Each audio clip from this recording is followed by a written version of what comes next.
I never thought a few floating buoys could turn my life into a courtroom circus. But there I was, neighbors chanting outside my dock, flyers with my face stapled to streetlights, cops rolling down my gravel driveway like I was a wanted man. All of it because one woman, the self-proclaimed queen of our HOA, decided I didn't belong on the lake my grandfather left me.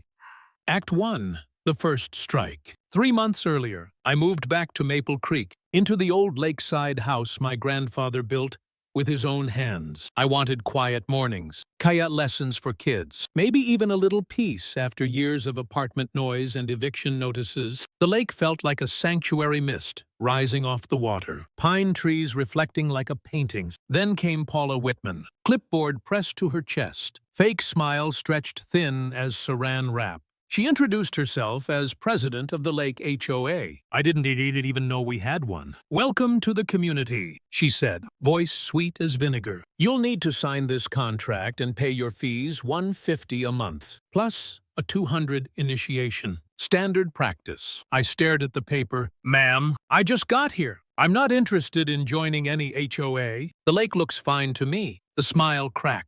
Her shoulders squared up like she'd just been challenged to a duel. "Nobody lives by this lake without paying their share. Everyone does it." I handed the clipboard back. "Guess I'll be the exception." That's when her voice went shrill enough to scare birds off the trees. "Then you're trespassing every time you touch that water." And before I could answer, she dialed 911 on my front porch. The officer who showed up looked tired, like he'd been through too many neighborhood dramas. Paula went off about me stealing community resources. I tried to explain the house had been in my family for decades. He finally said, "This isn't criminal.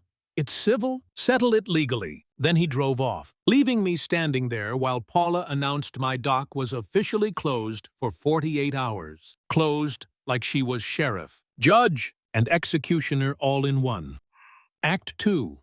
The siege. Within days, the war began. Flyers with my picture screaming unauthorized lake usage. Angry texts in a neighborhood group chat I never joined. Paula's army of lawn chair loyalists staging photo ops on my dock with signs, "Fair fees for all." I became the villain overnight. Strangers slowed their cars in front of my house. At the grocery store, I caught whispers. "That's him, the freeloader, the final straw." Survey flags appeared in my backyard one morning, bright orange markers shoved into the soil like I'd been invaded by hostile troops. That night, I sat at my kitchen table drafting an apology text to Paula. Maybe I should just pay the fee. Maybe fighting her isn't worth it.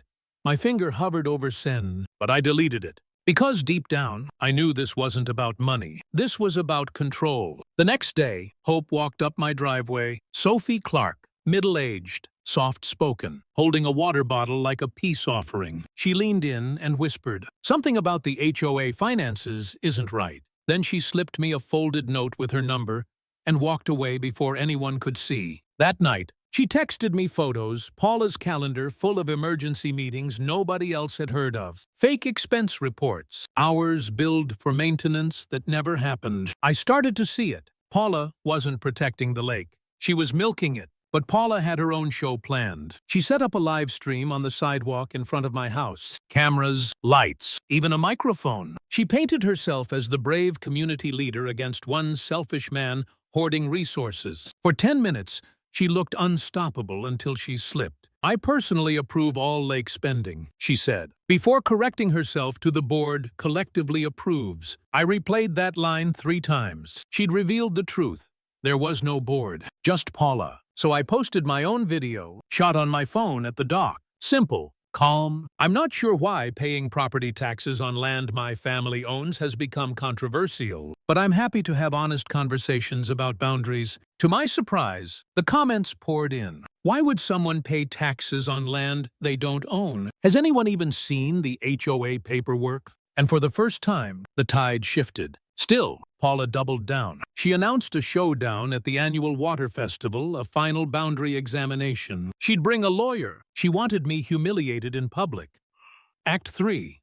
The reckoning. The festival felt like a county fair, but with tension humming under the laughter, kids set up booths, while Paula dragged in binders. A folding table, even a podium. Her lawyer sat sharp in a navy suit, briefcase gleaming. Neighbors filled the pavilion, picnic baskets on their laps, waiting for the trial. Paula beamed like a preacher at Sunday service. Her lawyer spoke first, rattling off statutes, HOA authority, community property. Folks nodded, reassured. For a moment, I felt the walls closing in again. Then my turn. I hooked up the projector, heart pounding, and flashed county survey maps on the wall overlaid with drone footage of the lake.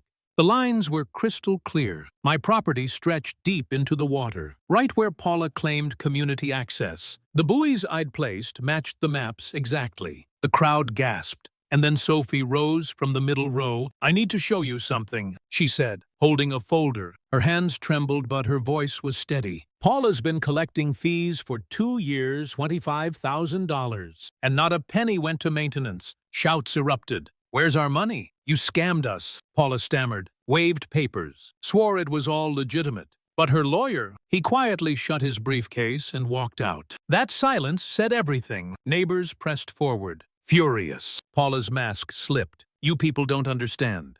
I did this to protect property values, to keep troublemakers out." Her voice cracked into pure rage, but no one was buying it anymore. Within hours, county officials stepped in. Paula was forced to sign restitution orders, return every dollar, cover legal costs, step down from any HOA role for 5 years. Worse, the tax authorities were called to investigate whether she'd reported that income, and the pièce de résistance. She had to personally take down the HOA rules signs she'd hammered around the lake. Watching her pry out the posts with her own hands, sweat dripping, neighbors glaring, it was the kind of justice you don't forget. Closing. That night, I stood alone on the dock, the water finally quiet. No signs, no flyers, no fake authority, just ripples under the moonlight.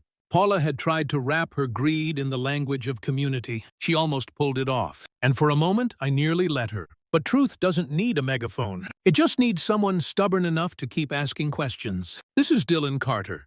And if my story made you think twice about blind authority, hit subscribe. You're watching HOA Stories.